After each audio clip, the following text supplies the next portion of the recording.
Alright, winterizing your camper. Very valuable tool. I did a short on this. You can check this thing out. But you set it up to pressurize your system with compressed air. Hopefully you have an air compressor. I have the internal shower wide open. The hot water tank is wide open. And then inside my camper, I took and opened up all of the valves. And at times you have to do it one at a time and leave your caps on to do this process. So there you can see there. And blowing this all out, and then everything will be cleaned up and winterized for winter. But it will collect. There you can hear blowing air out there. I take the shower nozzle off, make sure there's no water in that hose. Your toilet the same way. That's all solid water now. So now we'll go turn that valve off. And then some more tips on winterizing your camper.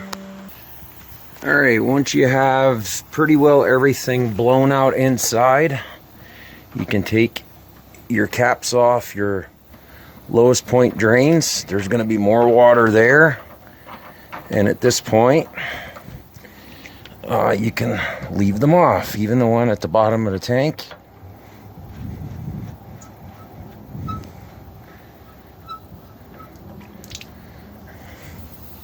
And if you want to open your valve back up again, that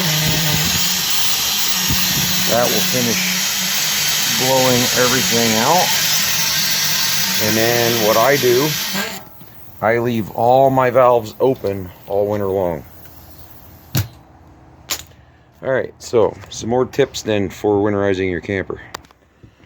Alright, you want to get yourself a good RV antifreeze to do your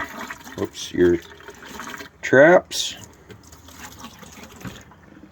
and do your shower as well.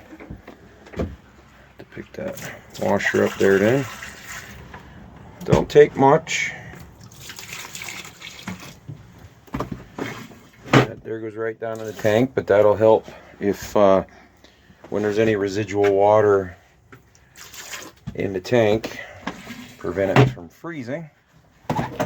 So my freshwater tank is empty.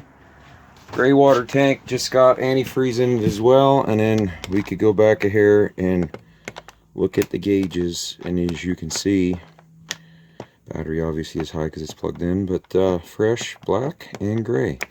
All right, another tip for winterizing your camper is you want to leave ventilation for your fridge.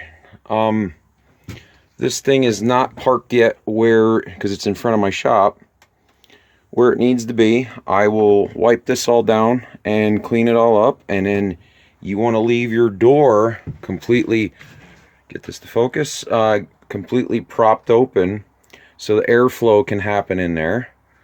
You also want to just make sure everything is clean. And make sure everything is in sealed containers. If you leave it in, like sleeping bags and so on and so forth will be removed. They won't be left in here. You don't want to leave any kind of paper products or in here. If mice do get in, they will just make havoc on that and make a mess of it. So this is a short video on winterizing your camper. You want to, there's some obvious things. You want to make sure your tires are aired up. You could even put them on stands so they're not sitting on the ground. And to we'll walk outside here to prevent them from getting flat spots in them. It's even a good time. You can even give it a fresh shot of grease and just go around overall your camper and make sure everything is in good working order. Preventative maintenance goes a very long way. Make sure doors are locked, depending on where you store it, so on and so forth. You could even get covers for your tires and prevent the sun from wherever it sits, unless you store it inside. You can go around, lubricate your jacks, your stabilizer bars, Check your propane tanks, lubricate your hitch. This will all keep things from rusting while it sits during the winter. You could even give it a good wash job and wax it as well, which I probably will do before we get our first snowfall. But yeah, anyway, this is basically winterizing your camper, my little Passport ultralight. So thanks for watching. This is GMAC. Like, subscribe, and we'll see you in the next video. And remember, keep on wrenching.